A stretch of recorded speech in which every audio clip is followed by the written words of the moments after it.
Hello and welcome to the second part of our presentation about the Southwark Bridge layout. In this part we will be looking at the services that we run, the timetable and how we operate the layout. As described in part 1, Henry Boucher produced a document identifying the services to be run on the layout. The document lists the trains, destination and basic composition. Let's take a look at one of the ones identified here, the 11:23 to Exeter. The original train called at pretty much all stations to Exeter and was made up of a van for Salisbury, a 4-coach set for Exeter and a first and a third for Woking.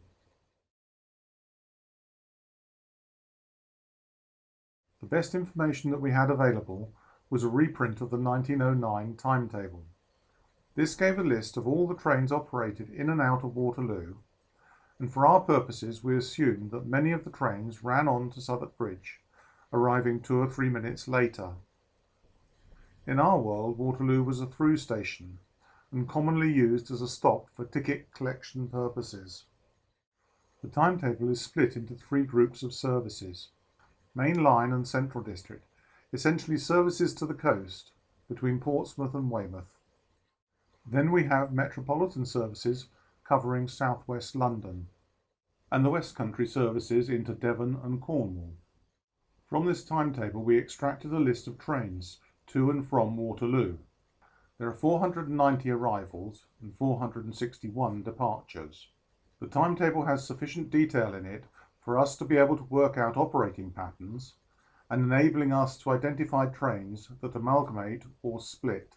It also has in it some empty stock workings, common for long distance trains, but surprisingly few for the suburban operations. Here we have a 9-car set of 6-wheelers coming into line 3. We have available 6 platform faces, of which 2 are suitable for long distance expresses, 3 are suitable for suburban and long distance trains, and 1 is suitable for suburban only and limited to 6 bogie coaches or a rake of 6-wheelers. This page comes from a document which is the Waterloo Train Summary for October 1911. It shows which arrival goes to which platform and at what time the train leaves and where it goes to. An absolute gem of a document when trying to plan our timetable. The actual dwell time in the platform varies quite considerably. It can be as short as 6 minutes for some peak suburban services, or as long as 45 minutes for some of the key express trains. Based on this list, we selected the trains we wanted to run, identified a suitable arrival and departure pair, and allocated a platform. The trains we chose are highlighted in yellow. On the right-hand side, it shows platform occupancy for arrival and departure pairs as a green vertical bar with crosses. To enable us to show the capability of the layout, we produced a diagram of connectivity, showing the relationship between operating tracks and which platforms can be accessed. The layout permits concurrent arrivals and concurrent departures. The available signal moves are fully documented and embodied in the interlocking program. There are 41 unique routes between one location and the next. For example, A box line B to platform 1, and a further 36 routes, which are combinations of the above, giving whole routes such as Fiddleyard to platform line 1 via A box line B. The timetable is tied to time and is not a sequence of moves. To make sure all operators are coordinated, we have made a clock which is displayed on 3 monitors spread along the layout. The clock face design is based on the one at Waterloo. The digital display is for a 12-hour clock with AM and PM. The clock is driven by an application running on a Raspberry Pi computer. The clock face is generated by superimposing bitmap images for the hour, minute and second hands in the appropriate position on top of the clock face. To allow for mishaps and the like, we have built in the facility to stop the clock, and we can also set it to run slow or slower. Running the timetable at normal speed requires a great deal of operator concentration and is rarely achieved. The train formations are based on information contained in the 1911 summary. This has enabled us to determine the stock to be built and to assemble trains which realistically represent those that actually ran. Looking at some of the detail in the document, the 11 a.m. Bude train consisted of 1 corridor third, 1 corridor compo, 1 dining saloon, and 1 corridor third for Bude, 1 corridor break compo for Torrington, 1 corridor break compo and 1 corridor third break for Ilfracombe, 1 corridor break compo for Padstow, and 1 corridor break compo for Sidmouth. Quite a combination of destinations for a single train.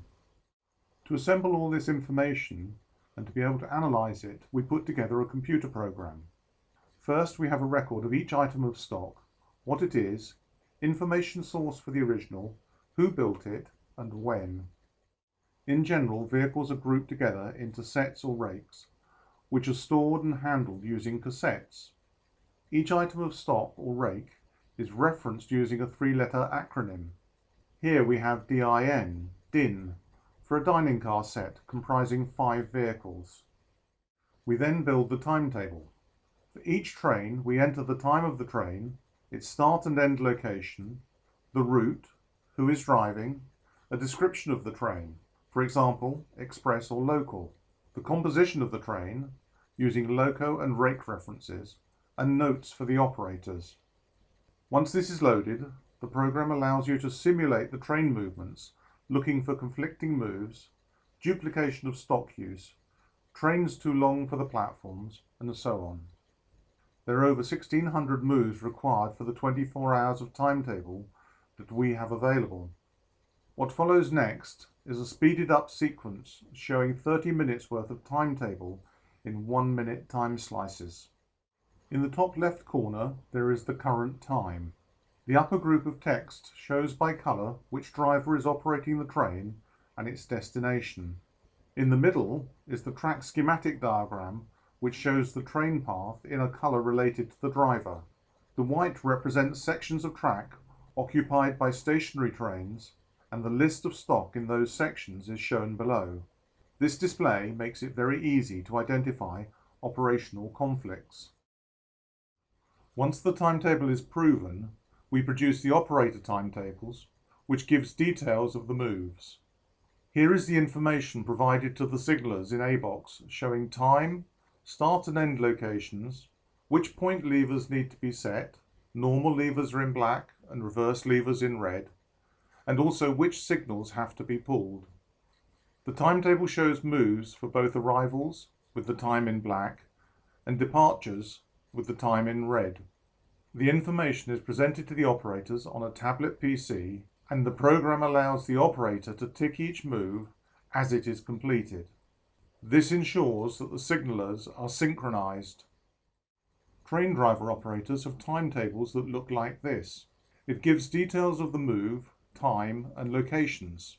In addition, for operator interest, it also gives details of the calling points for trains. This particular example, the 11 a.m. North Devon Express, takes 3 hours 19 minutes to get to Exeter. Note that the dining saloon comes off at Exeter. A little later, we have the 11:15 semi-fast to Exeter, calling at a variety of stations en route. Note that there is a pickup stop at Waterloo. This takes 4 hours 25 minutes to Exeter. A few minutes later, we have the 11:23 a.m. to Exeter. This takes a whole 7 hours to get to Exeter. Quite a feat of endurance for passengers in non-corridor stock. Other traffic that we operate includes milk trains. This being a perishable cargo, it required delivery as close as possible to its final destination rather than out at 9 Elms. The traffic was handled in churns, and these were unloaded on the platforms during off-peak hours. A number of milk trains arrive late morning to be unloaded and then shunted out of the way. The empties from these trains are then amalgamated into a single long train and dispatched to Wimbledon to be sorted and distributed back to the country stations ready for the next day. This creates a lot of complex shunting in the middle of the station throat. Note that this train has a couple of vans for Swindon, via Andover, handled by the Midland South Western Junction Railway. The yard operator's timetable has entries for arrivals and departures, with instructions and a list of stock. To allow for planning ahead a few moves, the upcoming departures are listed on the right. The fiddle yard is under intense pressure during operating sessions, having to assemble and dispose of 12 trains per hour in each direction. The information provided shows time, rakes in the train, and upcoming trains on each of the lines, so they can plan ahead a little. The operators' timetables are displayed on these small e-book readers. As each move is completed, it can be ticked by the operator. In addition to the normal service moves, we also have a lot of work for the station pilot. For example, train strengthening, adding coaches, bullion vans, and other vehicles. Then there is tail traffic, swapping horse boxes between trains, or perhaps a family saloon. This sequence shows the moves for the transfer of tail traffic. The pilot loco moves from the North Yard to Platform 2, shown by the green line. The pilot plus coach then moves from Platform 2 to A-box line B, shown by the yellow line. The pilot loco plus coach shunts in from A-box line B to Platform 4, again shown by the yellow line.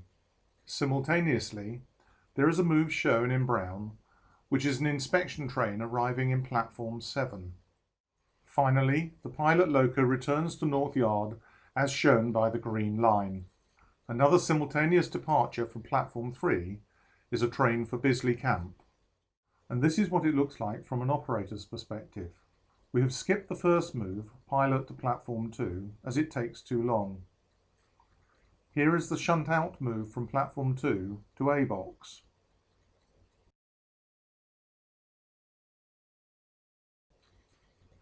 Next, the shunt in from A-box to Platform 4.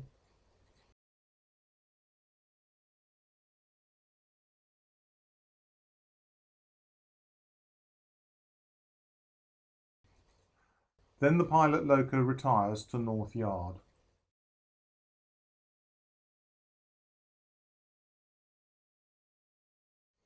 And why do we go to all this effort with the timetable? Because it enables us to recreate the LSWR as it was in 1912. Real trains, real timetable. Now it's time to sit back and watch the trains go by for a few minutes.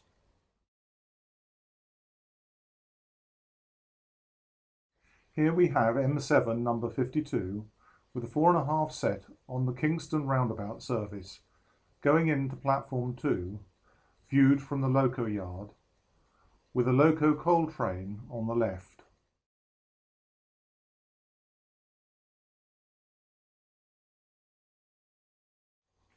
The stopper to Exeter, taking 7 hours to get there, seen on the down line by the Necropolis station.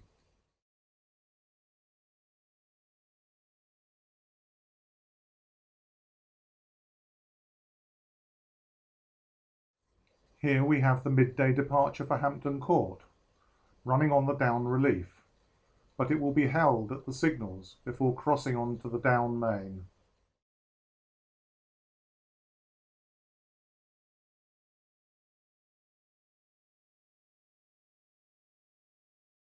At the same time, the Devon and North Cornwall Express departs, eventually ending up in Torrington and a host of other destinations.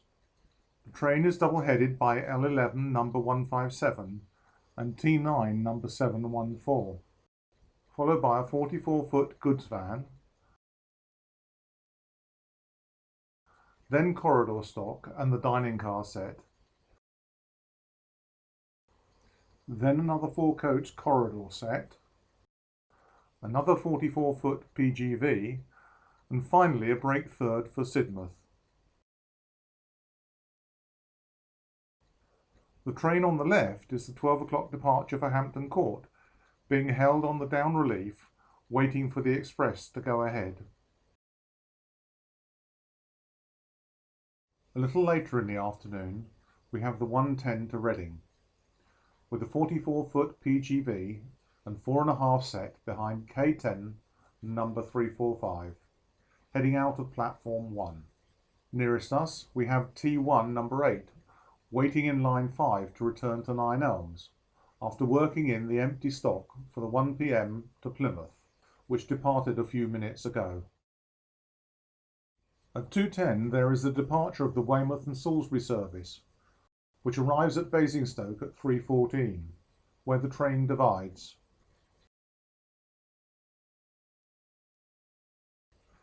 The front portion goes to Weymouth, the rear to Salisbury.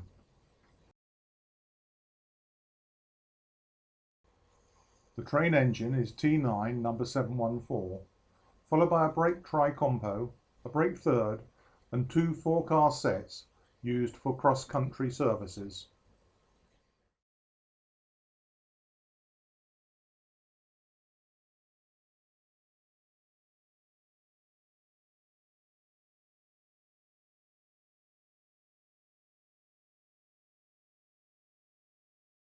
This is the Horsebox train from Eastleigh, arriving at 1:45 p.m, going into line 5, behind T3 number 559.